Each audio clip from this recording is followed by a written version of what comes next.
નમસ્કાર વિદ્યાર્થી મિત્રો, આજે આપણે પ્રકરણ 3 સુરેખ સહસંબંધના સ્વાધ્યાય 3.2 ના પ્રથમ દાખલાનો અભ્યાસ કરીશું કે જે અગાઉ આપણે જે ટૂંકી રીતના સૂત્ર આપ્યા એ સૂત્ર ઉપર આધારિત છે.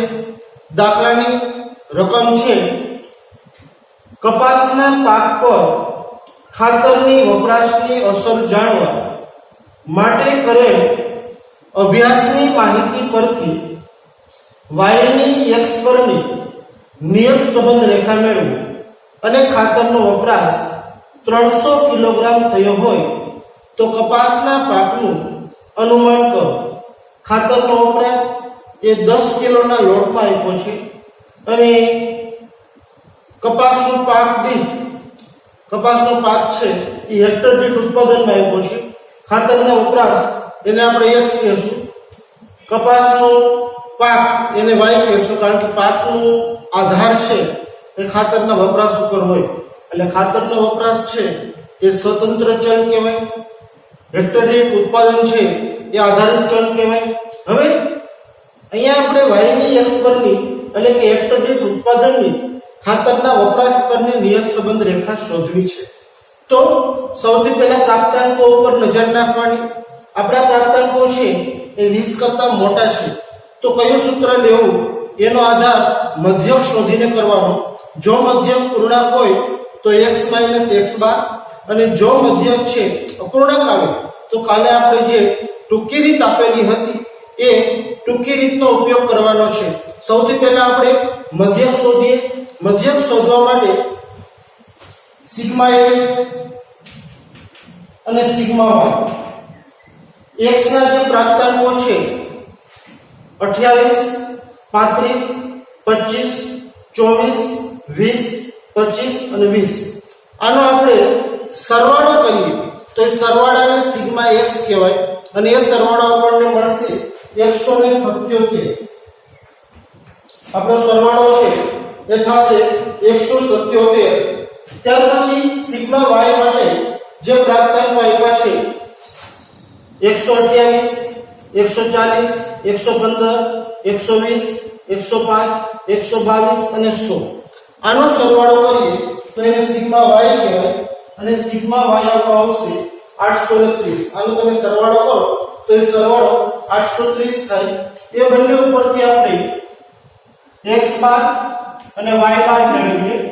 x બાર એટલે સિગ્મા x upon n અને સિગ્મા x છે આપણો 177, એને ભાગ્યા n એટલે પ્રાપ્તાંકોની સંખ્યા 1 2 3 4 5 6 અને 7 ભાગ્યા 7 કરીએ તો 177 ભાગ્યા 7 પેટ્રોટમાં તમે ગણતરી કરો તો એ આવશે 85.29. 177 ભાગ્યા 7 આપણે 25.29. અને સિગ્મા y બાર માટે સિગ્મા y ઉપર એડ કરીએ તો 830, એને ભાગ્યા 7 તો 830 ભાગ્યા 7 કરશું તો આવશે 118.57. એટલે કે બંને મધ્યક છે એ અપૂર્ણાંક આવશે. તો આપણે ટૂંકી રીતનો ઉપયોગ કરશું. એના માટે ધારણા કરીએ. ધારો કે y ની x પરની નિયત સંબંધ રેખા y cap = a plus bx છે, જ્યાં a બરાબર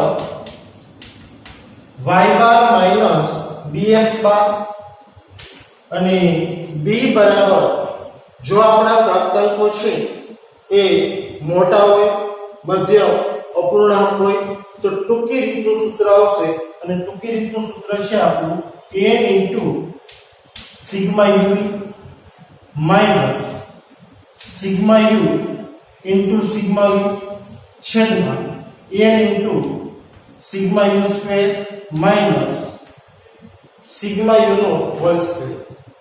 આ સૂત્ર માટે આપણે જુદી જુદી કોલમો બનાવવી પડશે. એક sigma U, sigma V, U square અને યુ, ચાર કોલમની જરૂર પડશે. યુ મેળવવા માટે આપણે x - 25 લેશું, v માટે y - 120 લેશું, એક કોલમ u સ્ક્વેર ની અને એક કોલમ uv ની બનાવશું. આપણો u x - 25 v y - 120. u મેળવવા માટે x માંથી 25 છે બધાને બાદ કરશું તો 28 માંથી 25 જાય તો 3 વધે, 35 માંથી 25 જાય તો 10 વધે, 25 માંથી 25 0 થાય, 24 માંથી 25 -1 થાય, 20 માંથી 25 -5 થાય, 25 માંથી 25 0 થાય અને 20 માંથી 25 -5. આપણી પાસે પ્લસ વાળા 10 ને 3 13 છે, માઈનસ વાળા 11 છે. પ્લસ માંથી માઈનસ બાદ કરીએ તો સિગ્મા યુ આપણો 2 આવશે. સિગ્મા યુ એ 2 થશે. સિગ્મા વી મેળવવા માટે y માંથી 120 બાદ કરીએ તો 128 માંથી 120 જાય તો 8, 140 માંથી 120 જાય તો 20, 115 માંથી 120 જાય તો -5, 120 માંથી 120 એટલે 0, 105 માંથી 120 એટલે -15, 122 માંથી 120 એટલે 2 અને 100 માંથી 120 એટલે -20. હવે માઈનસ વાળા 20, 15 35 અને 5 40 છે, -40 છે અને પ્લસ વાળા 20 ને 28 અને 2 30 છે તો સિગ્મા વી આપવા આવશે -10. સિગ્મા વી થશે -10. યુ સ્ક્વેર મેળવવા માટે આ યુ ની કોલમ છે, આ વી ની કોલમ છે. યુ નો સ્ક્વેર 3 નો વર્ગ 9, 10 નો વર્ગ 100, 0 નો વર્ગ 0, -1 નો વર્ગ 1 થાય, 5 નો વર્ગ 25 થાય, 0 નો વર્ગ 0 અને -5 નો વર્ગ 25. આનો સરવાળો કરીએ તો એ સરવાળાને સિગ્મા યુ સ્ક્વેર કહેવાય અને સિગ્મા યુ સ્ક્વેર ની આપણે કિંમત 25 ને 25 50 અને 100 150 અને 10 160. આપણે આ કિંમત છે સિગ્મા યુ સ્ક્વેર ની એ આવશે 160. ત્યાર પછી સિગ્મા યુવી માટે યુ અને વી આ બેનો ગુણાકાર કરીએ તો યુવી થાય 8 તેરી 24, 10 ગુણ્યા 20 એટલે 200,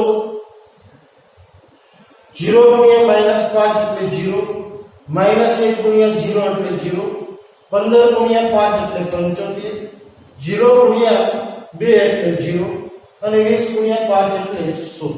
આનો સરવાળો કરીએ તો આપણને સિગ્મા યુવી મળે અને સિગ્મા યુવી આપણો થશે 200 ને 100 એટલે 300 અને 75 અને 24 એટલે 399. એ આપણા થશે 399. આ બધી કિંમતોને આપણે સૂત્રમાં મૂકીએ તો n એટલે આપણા 7 આપેલા છે, એને ગુણ્યા સિગ્મા યુવી આપણા છે 399 માઈનસ સિગ્મા યુ એ આપણા 2 છે, સિગ્મા વી -10 છે, છેદમાં n એટલે 7 એને ગુણ્યા સિગ્મા યુ સ્ક્વેર એટલે 160 minus sigma you know whole square એટલે 2 નો આખાનો વર્ગ. તો b બરાબર 399 ગુણ્યા 7. હવે 7 ચોક 28 થાય એટલે 2800 માંથી આપણે 7 બાદ કરીએ તો 2703 માઈનસ -20 છેદમાં 16 ગુણ્યા 160 એટલે 16 116 અને 0 1160 -4. b બરાબર 2793 માઈનસ પ્લસ થઈ જાય +20 છેદમાં 1160 60 માંથી 4 જાય તો 56 સોરી 1120 એમાંથી 4 જાય તો 1100 ની 16 b બરાબર 2800 2793 અને પ્લસ 20 કરીએ તો 2813 એના છેદમાં 1116 અને b બરાબર આવશે 2.52 2813 ભાગ્યા 1116 કરી નાખો કેલ્ક્યુલેટરમાં એટલે થાય 2.52 પછી એની ગણતરી કરો તો a બરાબર y બાર માઈનસ bx બાર y બાર છે આપણો 118.57 માઈનસ b છે 2.52 અને x બાર છે 25.29 તો a બરાબર થાય 118.57 માઈનસ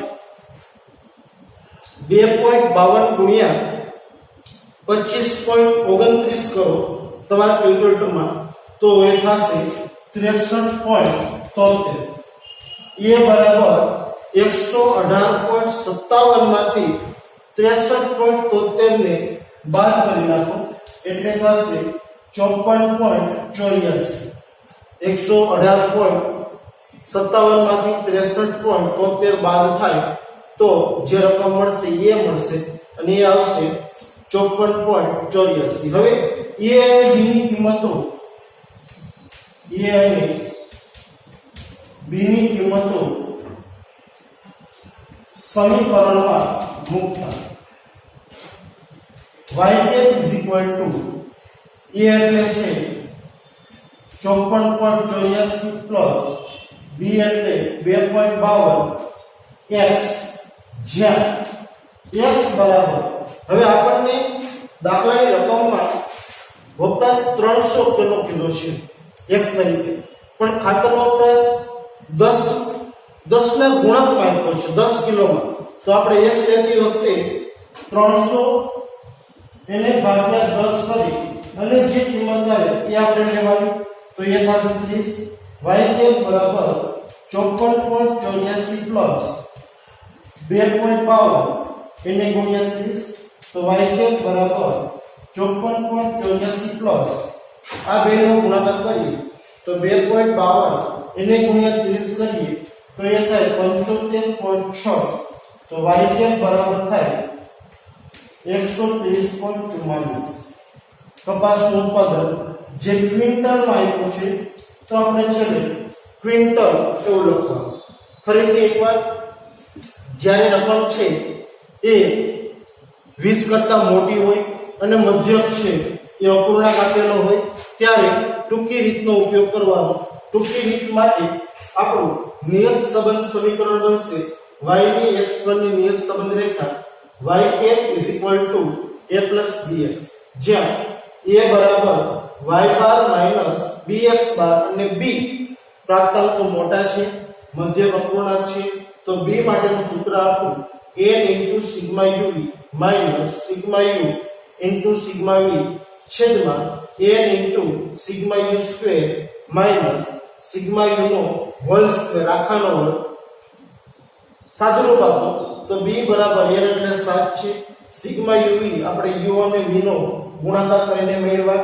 399 સિગ્મા u x માંથી 25 બાદ કરી નવો ચલ સિગ્મા u મેળવો છે 2 આવ્યો સિગ્મા v તો v માંથી 120 બાદ કર્યા y v માટે y માંથી 120 બાદ કર્યા તો આપણને સિગ્મા v મેળવો -10 7 ગુણ્યા સિગ્મા u સ્ક્વેર તો u નો સ્ક્વેર કર્યો અને નો સરવાળો કર્યો 160 થયો એ 7 ગુણ્યા 160 અને માઈનસ સિગ્મા u જે આપણો હતો એનો હોલ સ્ક્વેર આખાનો વર્ગ તો માઈનસ 2 નો વર્ગ થયો 4 આ બે નો ગુણાકાર 2793 માઈનસ આ બે નો ગુણાકાર પ્લસ માઈનસ માઈનસ થાય તો -20 1120 માંથી 4 જાય તો 1116 અને આ માઈનસ માઈનસ 2 પ્લસ થઈ જાય 2793 પ્લસ 20 એટલે આ બે થશે 2813 એને ભાગ્યા 1116 એટલે b થશે આપણો 2.52 આ b ની કિંમત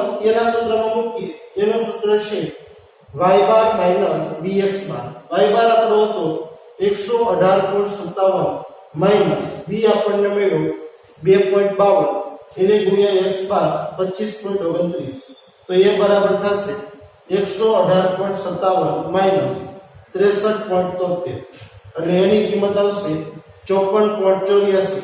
a અને b ની કિંમતો સમીકરણમાં મૂકો તો y કેપ બરાબર થાય 54.84 પ્લસ 2.52x, જ્યાં x 10 ના ગુણકમાં આપ્યો છે એટલે આપણે 310 વડે ભાગી 30 મૂકશું તો y કેપ થશે 54.84 પ્લસ 2.52 ગુણ્યા 30 તો 54.84 પ્લસ 75.6 બરાબર 130.44 અને માપ ક્વિન્ટલમાં આપેલું છે તો આપણે છેલ્લે ક્વિન્ટલ દર્શાવશું. 5 માર્ક્સ માટે ખૂબ મહત્વનો દાખલો છે. અને આપણી નોટબુક પર ઉતારીએ આખે આખો.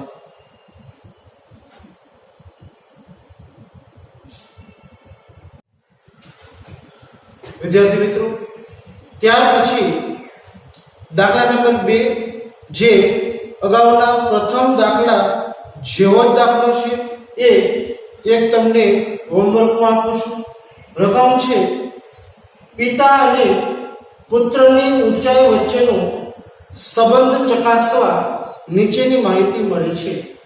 તે પરથી y ની x પરની નિયત સંબંધ રેખા મેળવો અને x બરાબર 170 હોય ત્યારે y નું અનુમાન કરો. પિતાની ઊંચાઈ જે x તરીકે આપેલી છે અને પુત્રની ઊંચાઈ એ y તરીકે આપેલી છે. x ના પ્રાપ્તાંકો છે 167, 169, 171, 168, 173, 166, 167, 165. જ્યારે y ના અવલોકનો છે 158, 170, 169, 172, 170, 168, 164 અને 167. આ બંને અવલોકનો 20 કરતા મોટા છે. આનો મધ્યક લેશો તો આ મધ્યક પણ અપૂર્ણાંક આવશે. આ સંજોગોમાં y ની x પરની નિયત સંબંધ રેખા શોધવા માટે આપણે સૌપ્રથમ મધ્યક અપૂર્ણાંક હોય, પ્રાપ્તાંક મોટા હોય ત્યારે પહેલા ધારણા કરવાની કે y ની x પરની નિયત સંબંધ રેખા y cap a plus bx છે, જ્યાં a બરાબર y બાર માઇનસ bx બાર અને b બરાબર મધ્યક અપૂર્ણાંક આવશે. પ્રાપ્તાંક મોટા છે એટલે સૂત્ર તમારે આગળ હતું તે n into sigma uv minus sigma u into sigma v છેદમાં n ગુણ્યા sigma u નો સ્ક્વેર minus sigma u નો હોલ સ્ક્વેર. u મેળવવા માટે તમે કોઈ પણ આંકડો છે x માંથી બાદ કરો, v મેળવવા માટે કોઈ પણ આંકડો છે y માંથી બાદ કરો. ત્યાર પછી u અને v મળી જાય પ્લસ માઇનસ કરી સિગ્મા u અને સિગ્મા v મેળવો. પછી જે u ની કોલમ છે એનો વર્ગ કરવાથી u સ્ક્વેર મળશે. એનો સરવાળો કરશો એટલે સિગ્મા u સ્ક્વેર મળશે અને uv નો ગુણાકાર કરશો અને એનો સરવાળો કરશો એટલે સિગ્મા uv મળશે. એ બધી વિગતોને તમે b ના સૂત્રમાં મૂકશો અને કેલ્ક્યુલેટરની મદદથી સાદુરૂપ આપશો તો તમારો b થશે 0.68 અને એ b ની કિંમત એના સૂત્રમાં મૂકશો તો એ આવશે 52.84 અને a અને b બંનેની કિંમતો છે એ સમીકરણમાં મૂકશો તો તમારી y ની કિંમત થશે 168.44. મતલબ કે ટૂંકી રીતથી તમારે દાખલો ગણવાનો છે અને ટૂંકી રીત માટે તમે શક્ય હોય ત્યાં સુધી તમારે પ્રયત્ન એવો કરવાનો કે તમારો જે મધ્યક આવે એ મધ્યક કરતા નાની રકમ છે એ ધારેલા મધ્યક તરીકે લેવાની. એટલે કે x માંથી મધ્યક કરતા થોડીક નાની રકમ બાદ કરવાની, એવી રીતના y માંથી મધ્યક કરતા થોડીક નાની રકમ બાદ કરવાની, જેથી કરીને તમારા માટે સિગ્મા u અને સિગ્મા v છે એ માઈનસ નહીં આવે. અને જો સિગ્મા u કે સિગ્મા v માઈનસ ન આવે તો b ની ગણતરી કરવામાં તમને સમસ્યા નડે નહીં. ઘણી વખત એવું થાય કે ગણિતનું જો પૂરતું જ્ઞાન ન હોય તો નિશાનીઓમાં બદલાવ જે છે એ ગણતરીઓમાં મુશ્કેલી ઊભી કરતું હોય છે. એટલા માટે શક્ય હોય ત્યાં સુધી તમારે સિગ્મા યુ અને સિગ્મા વી એ બંને પૂર્ણાંક આવે તેવો પ્રયત્ન કરવો અને આ રીતે તમે દાખલો ગણશો તો તમારો જવાબ 168.44 આવશે.